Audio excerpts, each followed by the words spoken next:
사실 오늘 이 제목은 하나님의 부르심이라는 이 제목은 이 교사들의 특성이 하나님의 부르심이더라고요.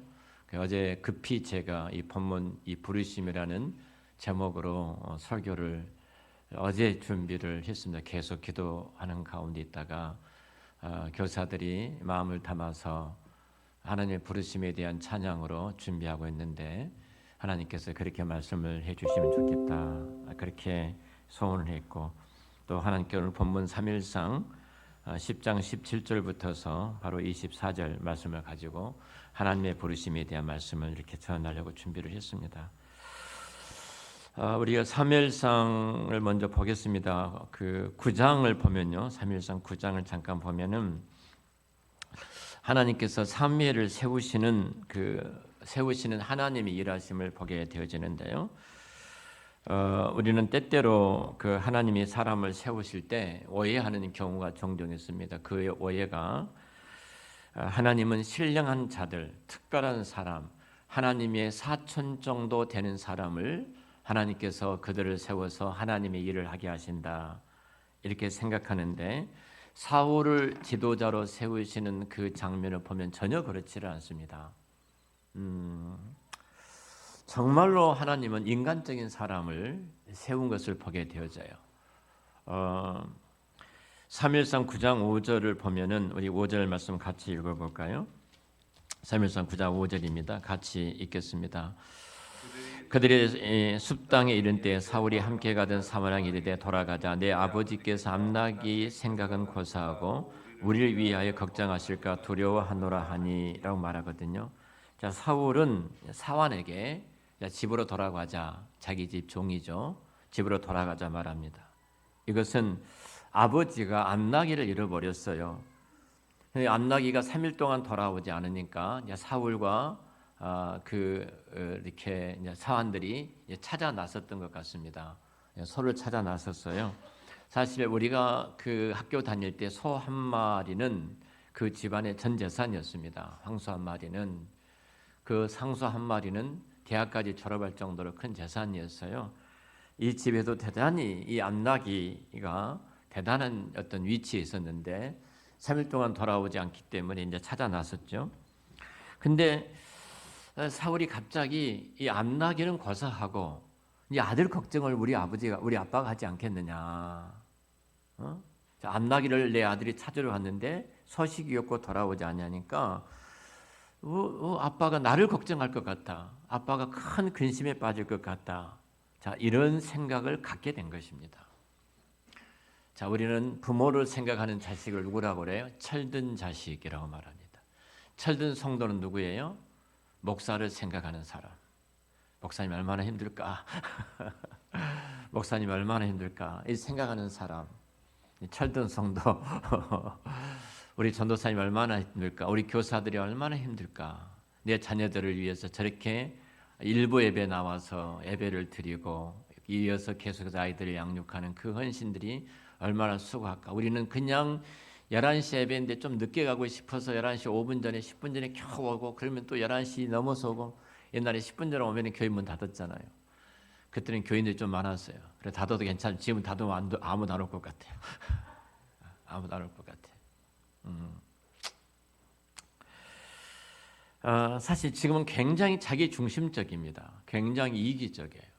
자기밖에 모릅니다. 우리 MZ 세대는 더더구나 마찬가지예요. 할 소리 다 하고요. 수틀면은 바로 일어서서 뛰쳐나가고요. 배려할 줄 모르고 이해할 줄 모르고 자기만 생각하는 이 어두운 시대, 바로 오늘 시대가 아닙니까? 자, 이런 이기적인 현대의 삶에서 지금 사울을 보면은 참 귀한 마음을 갖고 있다. 마태복음 5장에 보면은 39절부터 41절까지 산상수훈이 나오죠. 여기에 누구든지 내 오른편뺨을 치면은 왼편뺨을 돌려대고 내 속옷을 요구하면은 겉옷을 벗어주고 너로 하여금 오리를 가자고 요구하면 십리를 가달라. 자, 문자적으로 해석한다면은 오른편뺨을 돌려대니까 왼편뺨을 돌려대라, 이런 문자적 해석이잖아요. 겉옷을 달라면 속옷을 벗어주고 오리를 요구하면 십리를 가달라. 자, 이것은 그 문자적으로 그런 의미도 있겠지만 더 중요한 의미가 있습니다. 만약 오른편밤을 돌려줄 때 왼편밤을 돌려줄 수 있는 마음이 내가 사람이 좋아서 그럴 수 있을까요? 이것은 다른 사람의 마음을 헤아려 보는 것입니다. 오늘 교사 헌신 예배 드립니다. 최소한 우리 교회 안수 집사나 권사들은 다 자리에 앉아 있어야 됩니다.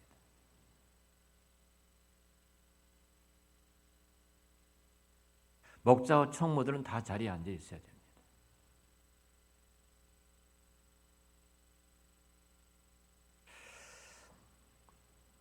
한번 헤아려 보십시오. 교사들이 헌신 예배를 드리는데 생전 앉아있지 않던 그 사람이 이 예배 시간에 앉아있다면 헌신 예배 드린 교사가 얼마나 힘이 나겠습니까? 이 산상보험의 이 말씀은 다른 사람의 마음을 한번 헤아려 보라는 겁니다. 헤아려 봐라. 그러니까 다른 사람의 입장을 배려하는 태도를 대해서 이야기를 합니다. 저 사람이 진짜 화가 났어요. 그 내 오른편밤을 후려쳤습니다.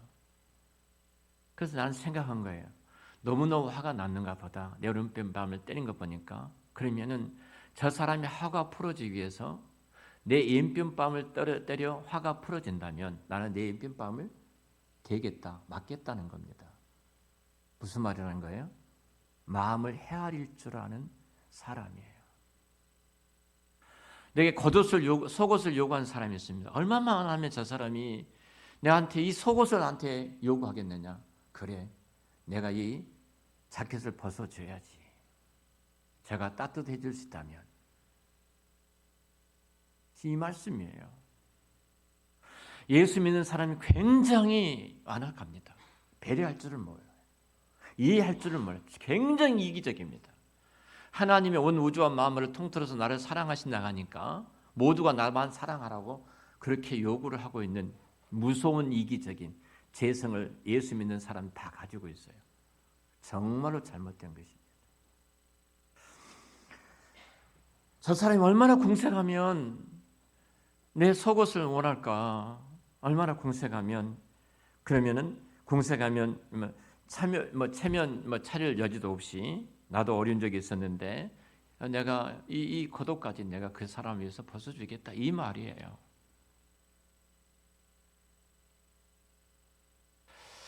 감사하게도 우리 교회가 식사를 준비하면 식당에 주방에 이렇게 설거지하러 들어가신 분이 너무너무 많아요. 내가 그걸 볼 때마다 마음이 너무 행복합니다. 식사를 준비하고 그 한 주간 동안 예수면서 노력해서 식사를 준비했는데 준비하는 그 밥상을 준비했던 그곳에 내가 들어가서 힘든데 설거지해서 좀 내가 좀 쉬도록 마음 놓고 밥이나 먹도록 해줘야 되겠다. 오늘 설거지에 들어가시면 손 한번 들어봐 주실래요? 김원정 원사님 들어가 계셨죠? 또 누가 들어가 계셨나? 예? 또 사모님 들어가 계시고 또 박수 한번 쳐주십시오. 이게 교회입니다. 교회. 이게 성도예요. 교사들이 여러분 생각해 보십시오. 집에서 4명의 아이들을 데리고 이 교회 온다고 생각을 해 보십시오.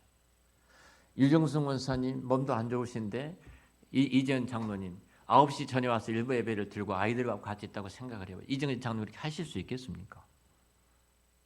양 장로님 그렇게 하실 수 있겠습니까?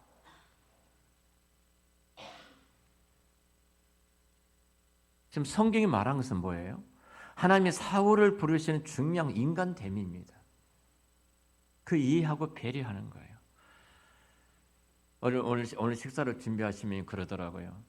우리는 그 정말로 목자를 잘 만나서 우리가 이 자리에 서 있고 지금도 마음이 헐 걸려서 밥할 때마다 오셔 일집 예배 드리고 그 힘드신데 70이 넘으신 그 어르신이 식당에 같이 서 있다.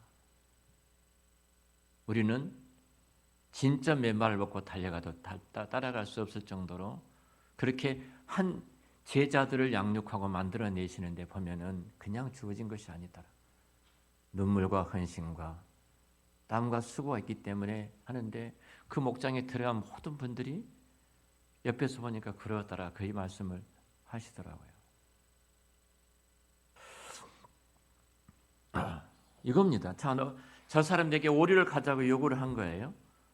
요구를 하니까 그래 내가 도움이 된다면, 당신이 위로가 되고 도움이 되고 당신의 힘이 된다면 제가 몇 리까지 가주겠다는 거예요? 10리까지 내가 가주겠다 이 말입니다. 다른 사람 마음을 헤아린 거예요. 주님이 우리 마음을 헤아려서 우리가 이 자리에 있게 된 것입니다. 제발 이기적인 교인들이 안 됐으면 좋겠습니다. 우리 교회 성도들은 다 이타적이어서 너무 감사를 드리지만, 혹은 내 마음속에 그런 마음이 들어온다면 회개하고 진짜 이타적인 그런 성도가 되어야 돼요. 내가 다른 사람의 처지를 살필 수만 있다면 저는 그 사람은 진짜 복 있는 사람입니다. 그것이 우리 그리스도인에게 있어서 가장 큰 덕목인데요. 사울이 지금 그러고 있는 거예요. 아빠가 잃어버린 당나귀보다도 나를 더 걱정하겠지. 사환한테 우리는 나귀가 먼저, 아빠 마음이 아들 때문에 더 걱정할 것 같으니까 우리 가자, 이런 태도를 가졌습니다. 우리 교회가 좀 그런 마음이 됐으면 좋겠습니다. 좀 교사들 많이 격려해 주시고 위로해 주시고 그리고 힘을 주시고, 하루 종일 아이들과 함께 뛰어노는 그 현장이 얼마나 힘이 들겠습니까?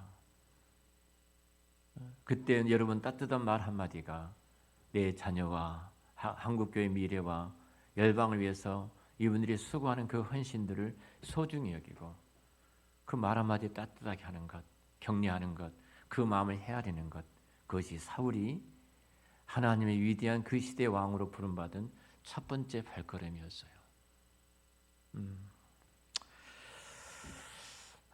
제가 사울을 부르시는 소명에 대한, 하나님의 부르심에 대한 찬양이었기 때문에, 제가 사울을 부르실 때 사울은 부정적인 이미지가 마지막 갖고 있기 때문에 사울을 부르시는 그 현장의 은혜들을 놓쳐버릴 수 있어서 제가 이 부분을 고민을 많이 했습니다. 도대체 우리 교사들은 하나님께서 나를 부르신 부르심이란 것이 무엇인가? 이 주님께서 나를 부르시는 것이 무엇인가? 하나님을 주인으로 모시고 사는 저와 여러분들은 꼭 몇 가지 질문을 해봐야 됩니다. 자, 오늘 본문에 보면요, 사실은 이 사무엘상 9장 10장 1절부터서 16절까지 쭉 말씀을 보면은 참 재미있는 내용들이 쭉 기록이 되어 있어요.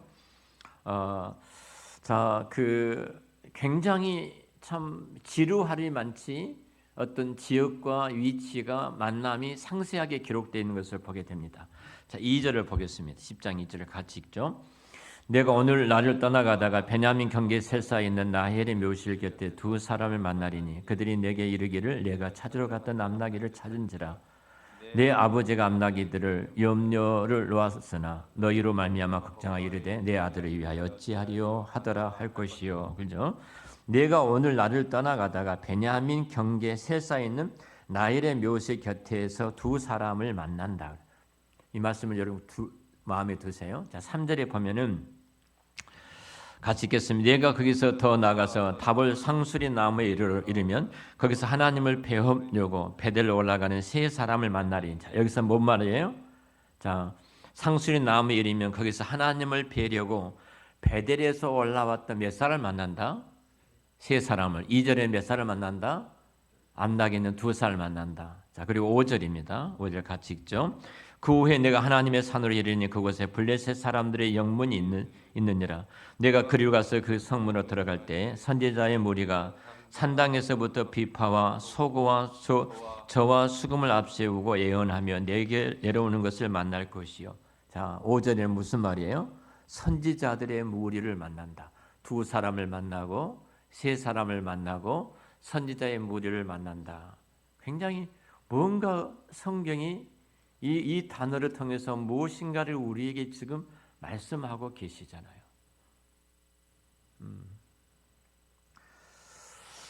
그리고 앞에 사무엘상 10장 1절부터 16절 쭉 말씀까지 보면요, 사울을 왕으로 세우는 일과 전혀 상관이 없어 보입니다. 자, 9장에서 바로 10장 17절로 넘어가도 괜찮아요. 사무엘상 10장 1절부터 16절은 왕으로 세우는데 상관이 없는 것처럼 된 이야기들을 지루하리 많지 1절부터 16절까지 쭉 하고 있는 것을 보게 됩니다. 자, 지명과 그 상황을 아주 적나라하게 설명하고 있는데 뭔가 성경은 우리에게 주실 말씀이 있어서 그렇게 말씀하고 계시지 않겠습니까? 그렇죠?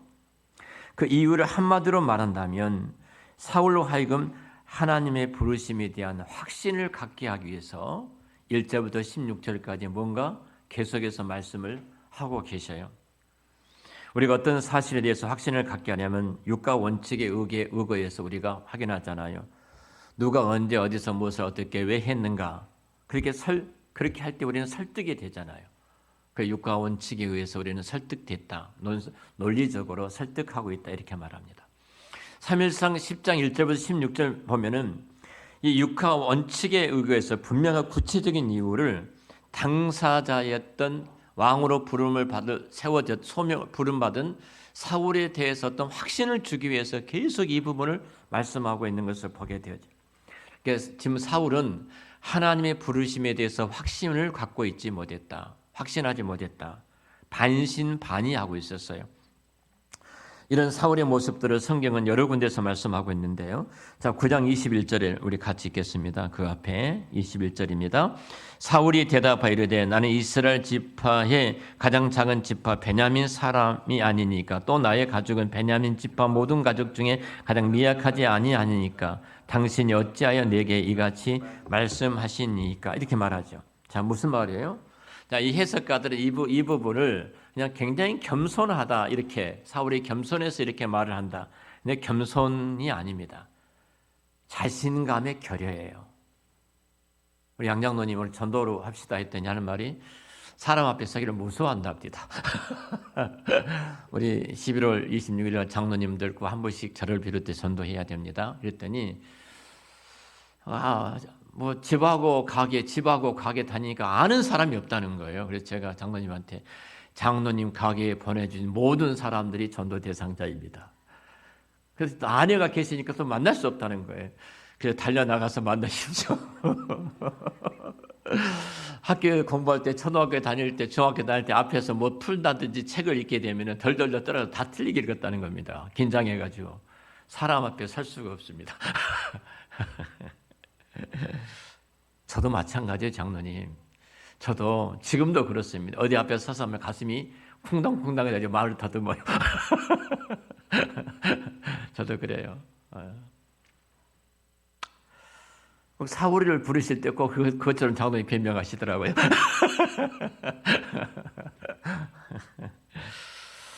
확신이 없어요.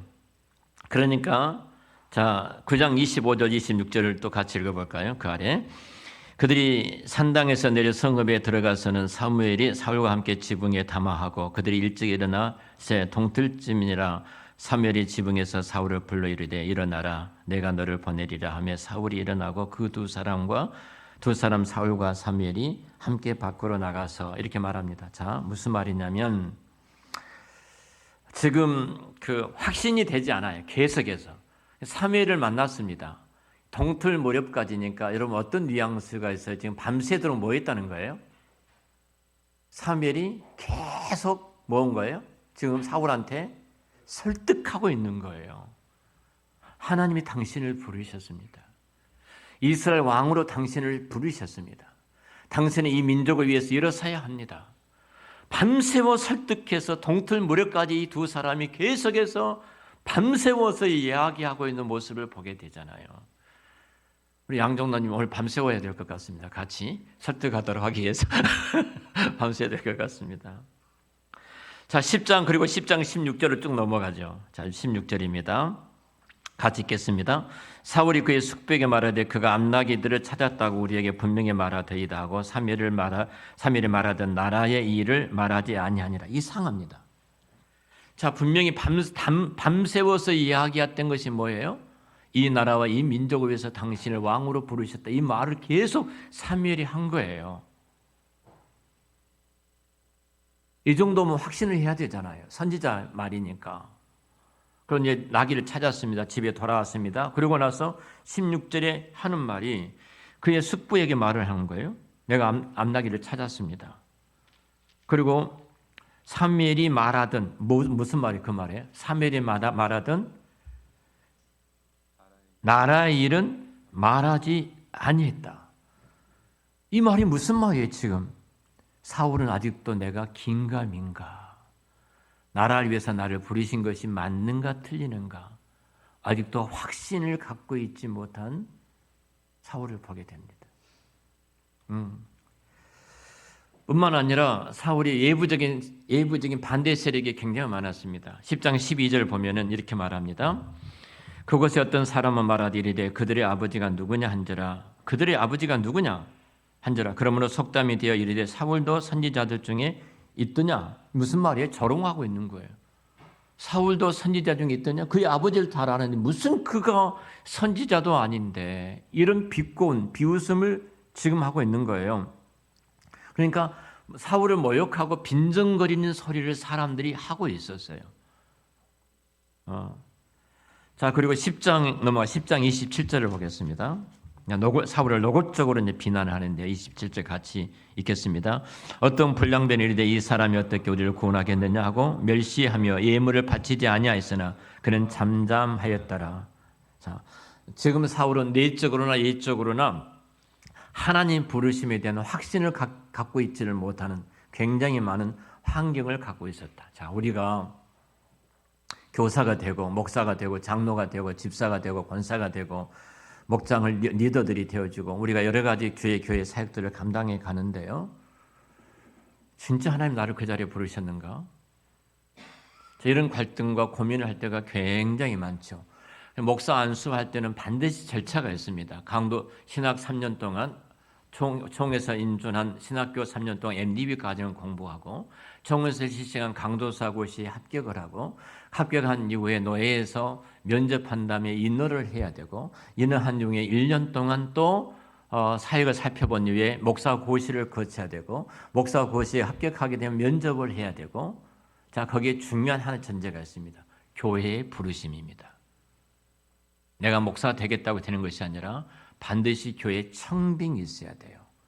교회에 부르심이 있어야 돼요. 그가 부목사로 부르든 담임 목사로 부르든 교회에 부르심이 있어야 돼요. 그래서 이것을 통해 너희가 하나님의 목사로 부르심을 확인합니다. 그리고 사역을 하도록 하는 것이죠. 지금 사울에게 했던 것처럼 계속 이 일을 하고 있는 거예요. 그런데 마지막까지 긴가민가 하는 친구들도 있습니다. 그럴 때는 1년 동안 보류합니다. 1년 동안 더 기도하고 하나님 앞에 확신을 갖는 다음에 그렇게 하자. 또 교회가 청빙해 주지 않으면 목사 안수를 주지 않습니다. 왜냐하면 최종적으로 교회에 피로 값주고 사신 교회에 목사로 그 부르심이 있어야 돼요. 이런 모든 과정을 다 해요. 저는 우리 교회에 어떤 분이 신학을 한다고 하더라고요. 제가 이렇게 말을 했습니다. 아무리 봐도 아닌 것 같아요. 기도해도. 이 말을 했어요. 당신이 자, 우리 목사도 장로도 권사도 다 3분의 2 투표가 나와야 되는데 이 목회자의 길을 감당하는데 우리 교회에서 당신을 해서 투표를 하겠다. 공동회 때. 투표를 해서 당신이 신학교 간다는 것이 확신이 된다면 목회자의 길이 그러면은 추천을 하겠다. 그리고 당신 졸업할 때까지 학비를 다 대주겠다 그랬어요. 그분이 뭐라고 했을까요? 에? 그분이 목사님 안 하겠습니다. 본인도 알아요. 본인도 알아.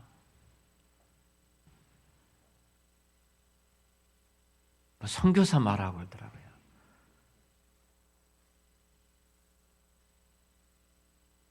한국 교회가 가장 큰 문제는요. 내가 목사 된 사람이에요. 교회가 아니라 내가 선교사 된 사람이에요. 이들이 한국 교회를 쑥대밭을 만들고 있는 거예요. 우리 긴가민가 할 수 있어요. 의심도 할 수 있어요. 근데 하나님께서 이를 부르시기 위해서 끊임없이 가거든요. 자, 하나님의 확신을 사울을 왕으로 부르니 확신을 주기 위해서 세 가지 만남을 했잖아요. 우리 2절에 보니까 나엘의 묘실 나헬이에요. 나엘의 묘실 곁에 두 사람을 만날 것이고 그러죠. 그 다음에 베델로 올라가는 세 사람을 만날 것이고 세 번째는 선지자의 무리들 둘에서 셋에서 그리고 무리를 만나는 것을 보게 됩니다. 자, 만난다는 이 동사가 지금 몇 번 반복되고 있어요? 3번씩이나 반복되어지고 있는 것을 보게 되어져요. 만나리니. 범상치 않잖아요. 뭔가 성경이 이 만남이라는 이 동사를 통해서 뭔가를 지금 강조하고 있음을 보게 되어집니다. 만나는 사람 숫자도 2사람에서 3사람, 나중에 무리를 만나지 않습니까? 만남의 강도가 점점점 강해지고 있죠. 그래서 오늘 10장 7절과 9절에서 이 만남을 징조라고 말합니다. 징조예요. 결국 사무엘상 10장 1절부터 16절 이 상황들은 어떻게 보면 사울이 하나님께서 너를 이스라엘 왕으로 삼겠다는 계속해서 사인을 보내고 있음을 보게 됩니다. 그래서 오늘 이 말씀을 대하는 저와 여러분, 특별히 교사 헌신 예배를 드린 여러분들은 하나님의 부르심을 듣고자 한다면 하나님께서 분명히 우리에게 징조를 허락해 주십니다. 저도 콜링이 3번 있었어요. 3번. 딱 3번. 제가 오늘 제가 일부 예배 때는 말씀을 드렸는데요. 제가 마지막 콜링을 받았을 때 진짜 많이 기도했고 정말로 부르심이 확실한가? 이 길을 걸어간 것이 사실입니까? 하나님. 그러고 나서 계속 기도하고 있었는데 사실 꿈에서 큰 바다가 보이고 제 일기장에 그대로 기록되었어요. 바다가 보이고 사람이 그곳에 빠져서 허우적거리고 하늘에서 그 눈 같은 것이 떨어지게 되어지고 내가 그 밖에서 그들을 보고 있었던 거예요.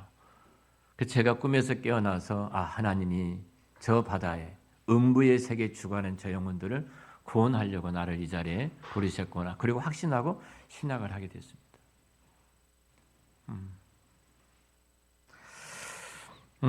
사실 이제 좀 우리 얘기를 좀 하십시다. 교사 여러분들 많이 힘드시죠? 일부 예배 때 나오셔서 예배를 드리고 그리고 준비를 하고 2부 예배에 나가서 학생들을 가르치고 양육하고 참 정신없이 이리저리 뛰어다니는 여러분 모습들을 보게 되어집니다. 자, 여기서 우리 얘기를 좀 나눠봤으면 좋겠습니다. 자, 성경이 강조한 것은 우리는 정말로 우연의 산물이 아니라는 것입니다. 혹시 여러분 부모님이 계획하지 않을지라도 하나님은 우리를 계획하셨어요. 부모님이 우리의 생명책을 만들기 훨씬 이전부터 하나님은 저와 여러분을 당신의 품속에 하나님은 품고 계신 줄로 믿습니다. 그리고 우리가 지금 숨쉬고 있다는 사실은 이미 어떤 면에서 생명의 지속이 아니에요. 이미 우리는 그 장부에서 우리를 지으셨고 그리고 우리 형제를 만드셨고 우리 배를 짜듯이 우리 형제를 하나님 배틀에서 옷을 만든 것처럼 우리를 만들어 오셨어요. 조직하셨습니다. 그리고 이것은 그래서 시편의 기자는 신묘막측함이라 이렇게 고백합니다. 신묘막측합니다. 내 형제를 이루기 전에 주의 눈이 보셨고 나를 위하여 정한 날이 하나도 되기 전에 주의 책에 다 기록이 되었습니다. 시편 139편 13절부터 18절 이 말씀 쭉 합니다. 하나님의 주의 생각이 내게 어찌 그리 많은지요. 내가 세력할지라도 그 수가 모래의 수보다 더 많습니다. 그래서 이런 말이 있죠. 부도덕한 부모를 있을지라도 부적절한 자식은 없다 이 말은 있어요.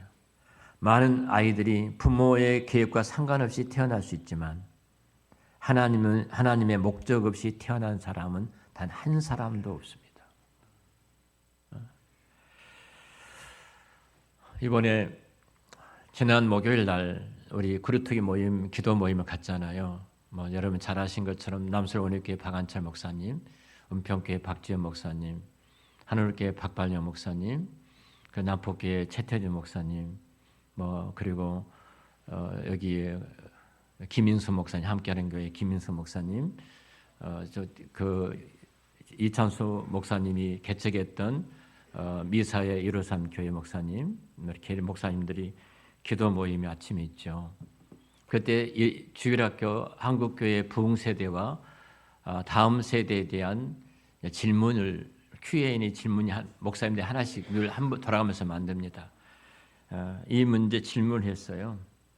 제가 이제 베트남에서 저는 줌으로 참여를 했습니다. 돌아가면서 이야기합니다. 제가 첫 번째 이야기였습니다. 다른 것 하나도 돌아볼 필요가 없습니다. 목사인 저와 우리 모두가 회개해야 됩니다. 그랬어요. 왜 그랬을까요? 우리 다 정관 수술했어요. 애들 그만 날려고.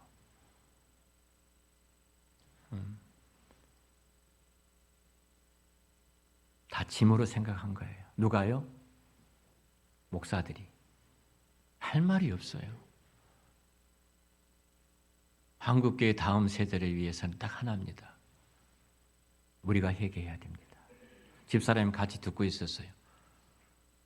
아침 7시 반부터서 나누는 시간이니까 같이 듣고 있었는데 정말로 회개해야 됩니다.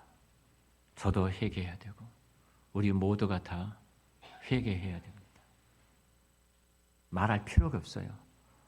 이 거대한 영적인 흐름이 교회 안에 지배하고 있었던 거예요. 세상의 기준으로.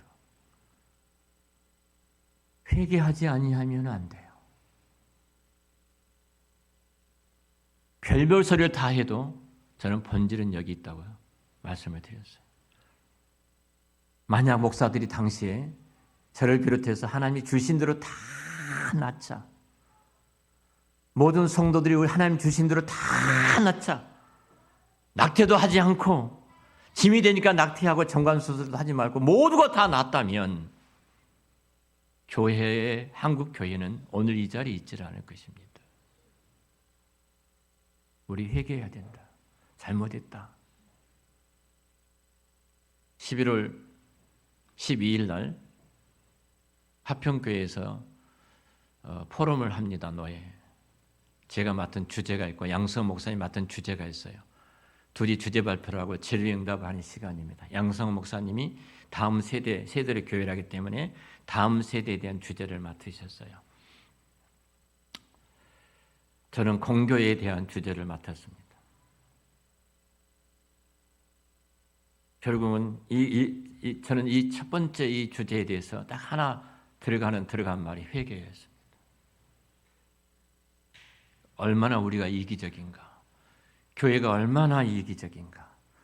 경쟁이 붙어서 다른 교회 뺏어오려고 노력을 했고 다른 교회 뺏어서 우리 교회 채우려고, 그래서 성공이라는 미명 아래 우리가 이 자리에 있었는데 우리는 진짜 벼락맞을 일을 했다. 이게 세상이지 무슨 교회냐 그게.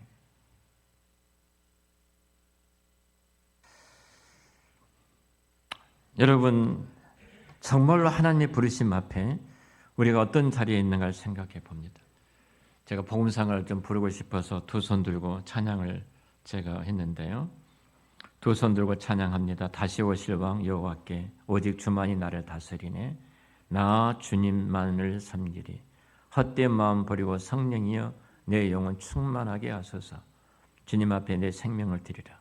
이 시대에 누군가가 하나님이 주신 대로 그 아이를 다 낳겠습니다. 주님이 우리 가정의 왕이고 주인이고 우리 자식들 책임져 주실 줄로 믿습니다. 주님이 나의 구주이십니다. 그렇게 고백하는 한 사람, 그렇게 고백하고 일어서는 그 교회를 통해서 하나님은 위대하게 일하실 줄로 믿습니다. 자, 우리의 부르심에 대한 우리가 나에 대한 부르심에 대해서 알고 싶다면 여러 가지 우리가 일반적인 부분은 말하지 않겠습니다. 저는 가장 중요한 게 거룩한 성령님의 거룩한 부담이라고 생각합니다. 이번에 사모님들하고 같이 갔습니다. 남해진 사모님과 같이 가시작했는데 스케줄에서 못 가셨는데요. 사모님들도 가셨어요. 그런데 늘 사모님들께 모여서 이야기를 합니다. 집사람은 앉으면 전도 이야기를 했어요. 전도 이야기. 집사람이 갔다 와서 이런 말 하더라고요. 나만 전도 이야기를 하고 있었어 그러더라고요. 나만 전도 이야기를 하고 있었어. 그러면 한마디, 너무 하나님 앞에 감사해. 그 마음 나한테 주셔서. 모두가 갖는 것이 아닙니다. 그 마음 나한테 주셔서. 집사람이 주셨던 그 마음을 우리 교회 모든 성도들에게 부어주시기를 축원합니다. 거룩한 부담감이에요. 목사가 우리 전도합시다. 영혼을 구원합시다. 다음 세대를 위해서 우리가 헌신합시다. 물질로 헌신하고 기도로 헌신하고 마음으로 헌신하고 함께 헌신합시다. 이런 부담감이 내게 그런 부담감을 주셨다면 성령님이 주신 부담감이기 때문에 그것이 우리의 소명일 수가 있습니다. 그때 우리 하나님께 영광이 되어주고 복이 되어져요. 말씀을 좀 정리하도록 하겠습니다. 디모데후서 1장 9절 말씀 보면 하나님 우리를 구원하사 거룩하신 소명으로 부르시면 우리의 행위대로 하심이 아니요 오직 자기의 뜻과 영원 전부터 그리스도 예수 안에서 우리에게 주신 은혜대로 하심이라. 딱 하나예요. 하나님 영원 전에 주님의 뜻과 영원 전부터서 여러분이 교사가 된 것, 여러분이 목사가 되는 것, 여러분이 교회에 어떤 직분을 갖고 있는 것이 영원 전부터 그리스도 예수 안에서 하나님의 그 은혜로 되어진 것이다. 내가 자격이 있어서 되어진 것도 아니고 내가 어떤 조건이 있어서 그 일을 맡겨주신 것이 아니라 하나님의 부르심은 영원 전에 하나님께서 교회에 가신 그 영원 전, 그 은혜로 말미암아 저와 여러분이 이 자리에 있게 된 줄로 믿습니다. 그래서 우리는 소명이라고 그래요. 그래서 영어로는 콜링이라고 말합니다. 하나님이 부르셨다. 이것은 하나님의 사역입니다. 근데 요즘은 이 소명보다 사명이라는 단어를 더 많이 쓰고 있는데 사명이라는 것은 인간적인 내 편에서 하는 의지입니다. 근데 내 편에서 하는 의지보다 더 중요한 것은 하나님의 부르심이에요. 이 소명을 아는 사람은 마지막 여러분 내가 오늘 오전에 예배 드렸던 것처럼 그 가로 안에 어떤 것이 있든 간에 마지막에 플러스로 여러분의 인생이 남게 될 줄로 믿습니다. 여러분 한 발자국 한 발자국 무슨 일을 걸어왔든 그 안에 곱하기가 있든 빼기가 있든 나누게 있든 어떤 것이 있든지 간에 가로를 닫고 그 앞에 플러스가 되어진 순간 여러분 인생의 모든 것들은 단 하나라도 의미 없는 것이 없어요. 다 가치가 있고 의미가 있고 하나님이 기뻐하시는 그런 선물로 이루어질 줄로 믿습니다. 하나님 우리를 그렇게 부르셨어요. 자, 그런데 성경이 이렇게 말합니다. 디모데후서 1장 13절 14절 말씀 보면은 여러분 우리에게 주신 말씀이 이 거룩한 소명을 지키도록 성령님께서 도우신다는 거예요. 내 힘으로 내 의지로 행할 수 있는 것이 아니에요. 이른 아침에 내가 일어나서 아이들을 단속하고 이 교회에 나오는 것 자체가 우리 주일학교 아이들을 가르치고 나온 자체가 얼마나 부담되고 힘든지 몰라. 여러분 아침에 예배 시간 나오는 것 보면 아시잖아요. 얼마나 힘이 들겠는가. 진짜 힘이 듭니다. 진짜 힘이 들어요. 근데 내 의지로 하면은 며칠 하지 못한 불평이 나옵니다. 근데 그것을 할 수 있는 성령님이 주시는 거예요. 그 일을 이루도록 성령님이 힘과 능력을 그 일을 이루도록 성령님이 행하시는 사역이라고 말합니다. 여러분 어렸을 때 저를 키워봐서 저는 꼬맹이 아닙니까? 초등학교 다닐 때 그 황소를 끌고 하는데 딱 겉비를 잡으면 이렇게 줄을 잡으면 그 황소가 줄줄 따라옵니다. 따라와요. 그리고 이리 치면 이리 따라오고 저리 치면 저리 따라오지 않습니까? 얘가 무슨 힘이 있겠습니까? 그러나 끈을 잡고 있으면 끈에 끌려서 황소가 따라오는 것처럼 여러분 우리 인생이 따라가야 될 끈이 있어야 돼요.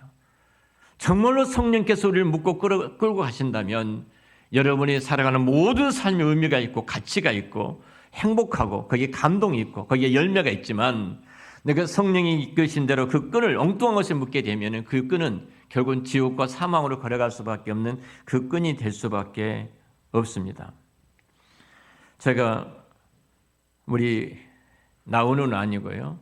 이 은우라는 내가 이 교사 헌신을 주면서 책을 보는데 주일학교 교사 일기가 있어서 좀 읽어드리려고 합니다. 1993년 2월 20일 날, 1일 날이에요. 그 친구가 이제 글을 써놓은 것을 써놓은 거에 나온 겁니다. 이날은 내게 매우 특별한 날이다. 그렇게도 바라던 주일학교 교사로 임명된 날이기 때문이다. 책상 위에 놓은 유치부 공과를 보면서 마음이 설렌다.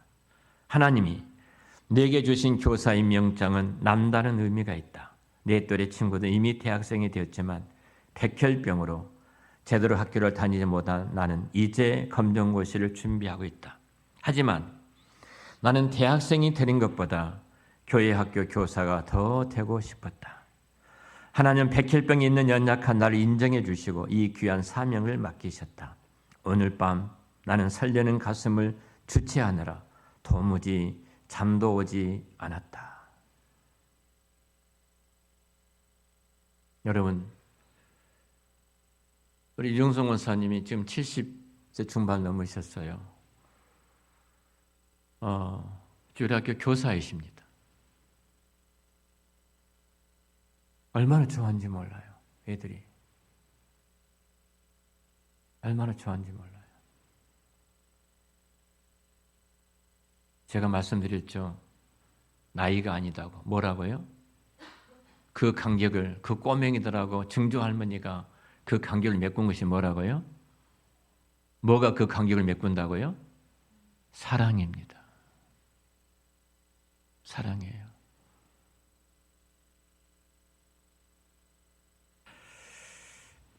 우리 예솔이가 유건사님 우리 체육대 갔을 때 어떤 놈이 던져서 큰 공을 맞으셨습니다.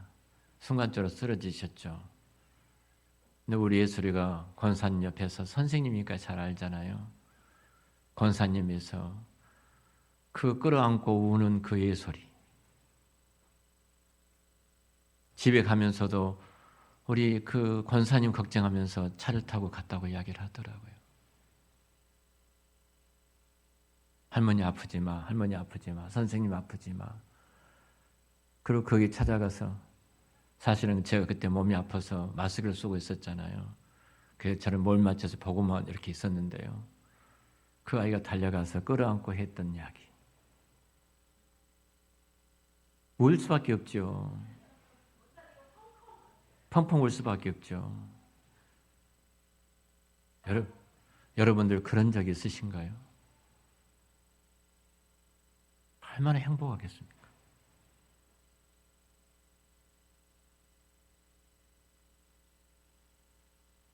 우리 썩어지면 흙으로 돌아갈 인생이에요.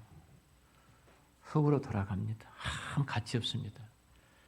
내가 죽을 때 이 관에다가 10,000원짜리 한 장 넣어주지 않아요. 그 우리들입니다. 나를 위해서 멋진 무덤을 써주면 못하겠고 뭐하겠고 나를 위해서 비석을 세워주면 뭐하겠습니까? 하나님이 기억해 주시지 않는다면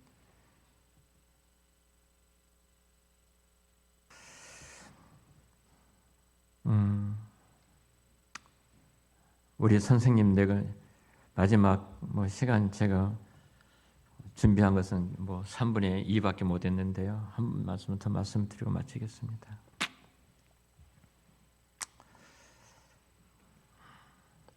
지난 1세대인 저와 여러분들이 한국교회 새벽기도, 철야기도, 그리고 산기도 이런 기도를 통해서 한국교회를 이끌어왔습니다. 그리고 이제 우리 어르신들은 다 뒤로 이제 물러납니다.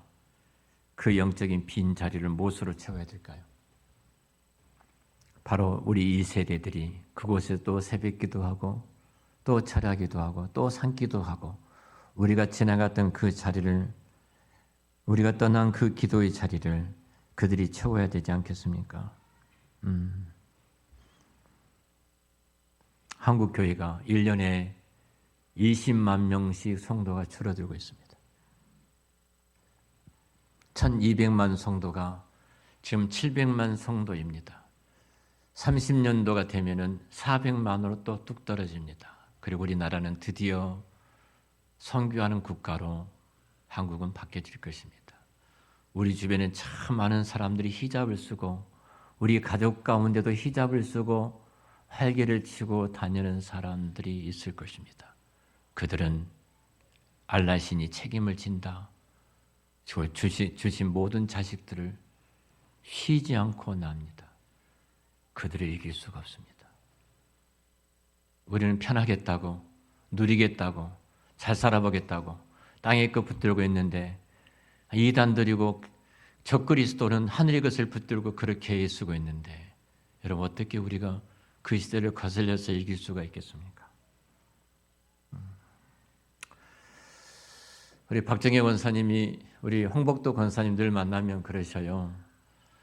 예배 끝나고 집에 돌아가실 때 우리 죽지 말고 살아서 만납시다. 늘 그 말씀하셨어요. 항상 그러세요. 죽지 말고 살아서 만납시다. 그때 이제 홍 권사님 오시니까 그 손자인 우리 에덴이 하는 말이 죽지 않고 교회 오셨네요. 죽지 않고 오셨네요. 이러는 거예요. 이 말을 나한테 하는 거예요. 이놈이 그래 교회 갔더니 죽지 않고 교회 왔다고.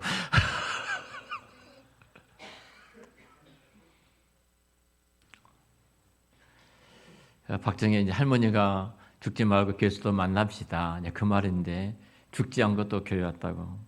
나 죽어야 될랑갑다. 딸한테 그러더라고요. 죽어야 될랑갑다.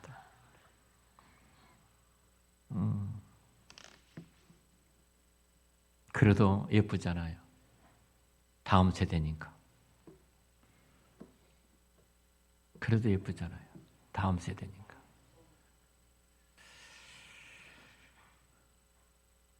금요일 날 한 학생이 왔습니다. 학원 학생이 와서 목사님하고 제 방에 들어왔어요.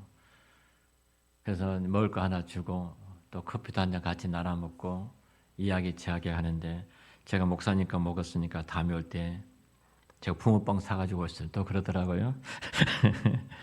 그래서 내가 붕어빵 먹는 거 다름이 없다. 너무 고맙다. 여기 와서. 너무 예쁘잖아요, 애들이. 스펄전 목사님은 위대한 역사 속의 설교가입니다. 그분이 영국에 정말로 5천 명이 당시에 들어갈 수 있는 교회를 지었습니다. 근데 그 교회가 지금 100명도 모이지를 않는 영국이 사라져 버렸습니다. 대동강변에서 참수형을 당하고 순교했던 토마스 선교사. 그 교회는 성도가 없습니다. 70대가 넘은 성도가 한 10명 모이는데 목사가 없어서 잡초만 우거졌고 그 옆에는 다 무덤이 돼 있고 그리고 잡초가 우거져 있는 그곳에 목사가 없어서 수훈의 목회자가 와서 설교를 한다고 합니다. 그것을 관리한 사람은 70대가 넘은 할머니인데 그분이 전병훈 목사님이 영국가 계시다 오셨는데 너 이번에 저에게 그 말 하더라고요. 거기를 갔더니 제가 죽으면 이 교회는 이제 문을 닫아야 됩니다. 한국의 순교자를 냈던 교회입니다. 다음 세대가 사라져버린 영국이에요.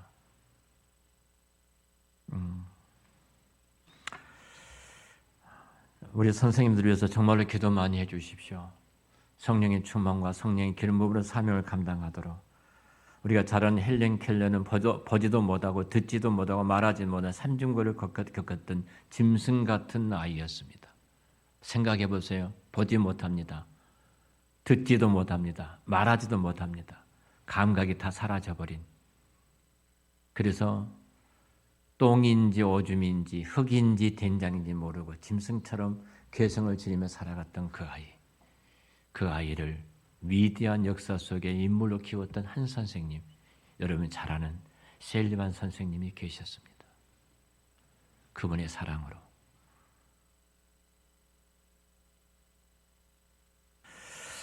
빅토리아 여왕의 사실은 그 훈장까지 받는 박사 학위를 받는 그 자리까지 헬렌 켈러라는 이 분이 올라갈 때 그 셀리반 선생님 계셨어요. 여러분 셀리반 선생님은 과거가 있던 분입니다. 가난한 집에서 태어났습니다. 어머니는 자기 어렸을 때 돌아가셨습니다. 아버지는 알코올 중독자고 동생 어릴 때 병들어 죽었습니다. 그래서 그는 너무 세상에 2번 자살을 기도합니다. 안질이 심해 결국은 맹인이 되었다가 나중에 개안 순서를 받고 눈을 뜨게 됩니다. 그리고 그렇지만 그런 정신적인 충격이 너무 커서 보스턴에 있는 정신병원에 입원하게 됩니다. 그리고 그곳에 있는 한 사람을 만나게 됩니다. 간호사였습니다. 그 간호사가 정신병원에 근무하는 간호사가 사랑으로 손을 붙잡아 줬습니다. 그리고 이 간호사가 소개했던 바바라는 목사님을 소개받고 목사님으로부터 복음을 듣게 되어집니다. 그리고 구원의 확신을 갖게 되고 이제 나도 이 땅에 불행한 사람이어서 살아야 되겠다고 일어서서 간 곳이 바로 헬렌 켈러였습니다. 그가 헬렌 켈러 한 사람을 만들 때 역사라는 위대한 하나님의 사람이 이 땅에 태어나는 시간이었습니다. 선생님 여러분을 통해서 한 사람이 세워진다는 것 저는 기도합니다. 이 땅과 열방에 우리 한 사람 교회 다음 세대가 위대한 하늘의 별처럼 빛나는 사람이 세워지도록. 바로 그것은 머리로 이루어진 것이 아닙니다. 그것은 사랑의 힘입니다. 사랑의 능력입니다. 우리 주일학교 교사들은 월급도 받지 않습니다. 그들의 돈을 주문 열어서 저들을 섬기며 저들을 위해서 정말로 충성하고 있습니다. 돈과 재능, 심지어 내 모든 시간까지 다 들여서 주님만을 바라보며 달려가는 선생님들이십니다. 그 선생님들 위해서 여러분 정말 기도 많이 해주십시오. 그리고 격려하십시오. 그리고 밥 한 끼씩 사주십시오.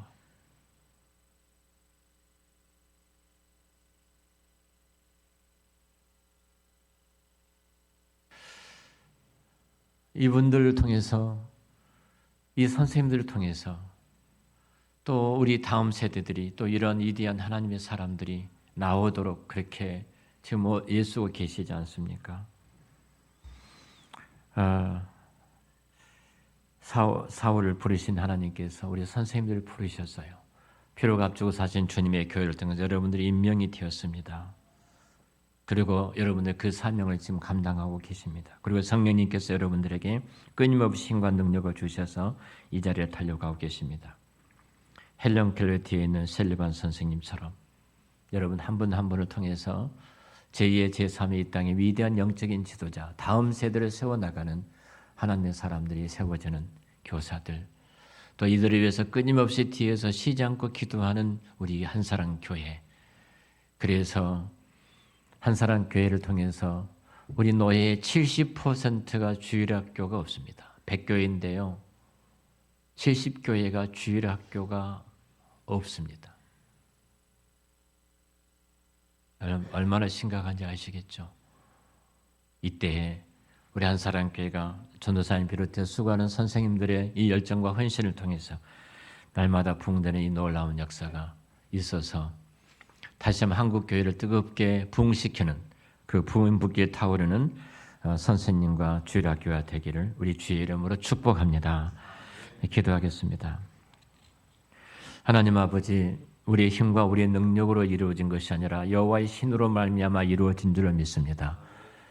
교사들에게 성령의 충만함과 성령의 기름을 부어주셔서 하나님 우리 아버지께서 맡겨주셨던 사명을 잘 감당하러 셀리반 선생님을 통해서 헬런 켈러라는 위대한 한 시대의 지도자가 나왔던 것처럼, 또 무디라는 위대한 지도자가 또 나왔던 것처럼 우리 한사랑 교회 이런 영적인 위대한 지도자들이 세워지도록 축복하여 주시옵소서. 예수님의 이름으로 기도드렸습니다. 아멘.